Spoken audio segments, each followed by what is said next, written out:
में जगजीवन नाम का एक बूढ़ा रहता था। उसकी पत्नी थी राधाबाई। वो झगड़ालू थी। उनके बेटे का नाम था लड्डू। लड्डू बहुत अच्छा लड़का था और बहुत भोला था। एक दिन लड्डू के साथ शादी के लिए चमेली नाम की लड़की के साथ रिश्ते की बात चल रही थी। राधाबाई ने जो दहेज मांगा था और शादी बड़ी धूमधाम से करने के लिए जो शर्तें रखी थी, चमेली के पिताजी उसके लिए मान गए।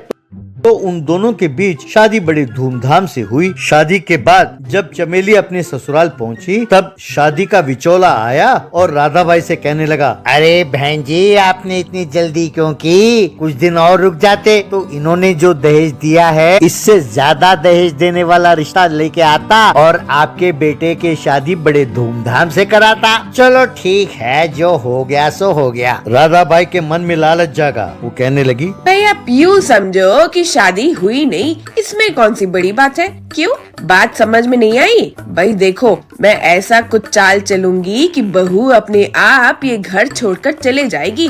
तब तो तुम ज्यादा दहेज वाले रिश्ता लेकर आओगे ना। क्यों? अगर तुम ऐसा करोगे तो मैं तुम्हें मुंह मांगे पैसे दूंगी। ऐसा कहा। तब विचोला, अरे वाह बहन जी, क्या दिमाग पाया आपने, जरूर ले आऊंगा। ये मेरी जिम्मेदारी है कि मैं इसकी दूसरी शादी कराऊं। ये कहकर कि इसकी पहली शादी हुई नहीं। बस बहन जी, आप बस चमेली को भगाने के प्लान में लगे रहो।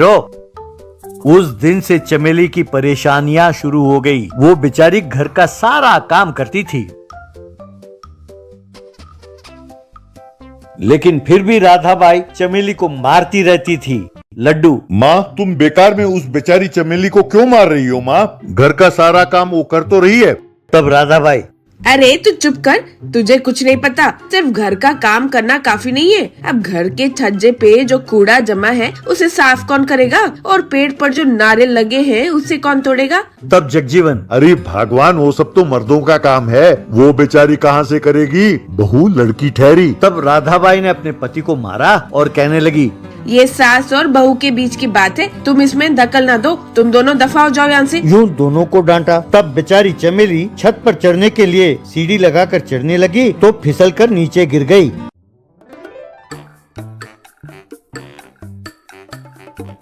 वो बेचारी पैर पकड़कर रोने लगी। तब राधाबाई आकर उसे मारते हुए, क्यों नहीं कल मुही नाटक करती है? हाँ, काम चोर कहीं की। बहुत देखे मैंने ऐसे नाटक।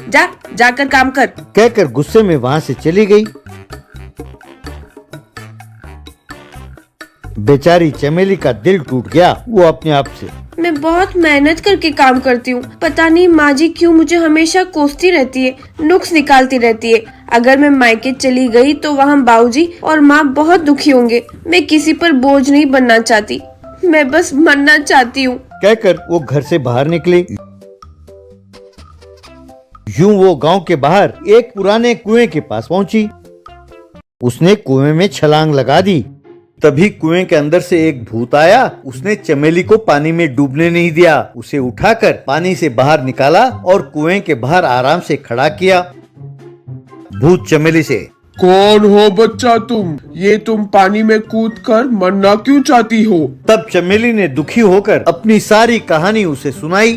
तब वो भूत, अच्छा ऐसी बात है। मैंने भी अपनी सास की हरकतों से तंग आकर इस कुएं में कूदकर अपनी जान दे दी थी। मैं नहीं चाहती कि मेरी तरह कोई और भी मरे। मैं तुम्हें एक शक्ति देती हूँ। वो शक्ति ये है कि यदि तुम अपने हाथों से अपने पैरों को छुओ तो तुम्हारे पैर लंबे हो जाएंगे। तब तुम वो सारा काम कर पाओगी जो तुम्हारी सास तुम्हें कहेगी। अब जाओ, दोबारा ऐसे पागलपन का काम ना करना।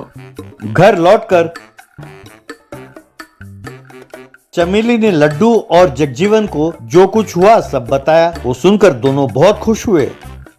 तब चमेली ने झुककर अपने हाथों से अपने पैरों को छुआ। बस उसकी टांगें एकदम लंबी हो गई और वो बहुत लंबी औरत हो गई।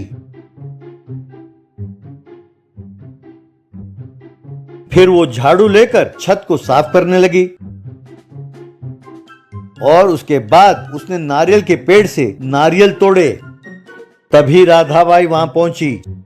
चमेली को देखकर दंग रह गई। चमेली ने खुश होकर अपनी सास को जो कुछ हुआ सब बताया और कहने लगी, देखा माँ जी, आपने जो काम मुझे बताया था सब काम मैंने कर दिए। कहकर दोबारा साधारण सी हो गई। ये देखकर राधा बाई को बहुत गुस्सा आया।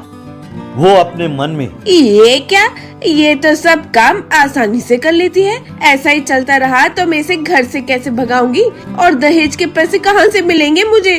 फिर जोर से, हाँ ठीक है ठीक है, अब से केवल हमारे खेत में लगे नारियल के पेड़ से नारियल नहीं तोड़ोगी तुम, सबके खेतों के नारियल के पेड़ से नारियल तोड़ोगी। ये तुम्हारा काम है। मैं उनसे बात कर लूंगी और उसके लिए पैसे उनसे ले लूंगी। ऐसा कहा तभी भूत वहाँ प्रकट हुआ। उसने राधा भाई को उठाया और ऊपर उठाकर उसके गाल पर थप्पड़ मारते हुए, क्यों रे कलमुही, गांव भर के नारियल के पेड़ के नारियल चमेली तोड़ेगी? हाँ, तुम्हें कुछ भी करे पाप नहीं लगेगा। हाँ, दहेज के चक्कर में अपनी भोली भाली बहू को घर से निकालना चाहती हो? शर्म नहीं आती? कैसी औरत हो तुम? दोबारा चमेली को परेशान किया तो मैं तुम्हें अपने साथ ले जाऊंगी और मेरी नौकरानी बनाकर रखूंगी। कहकर गायब हो गई।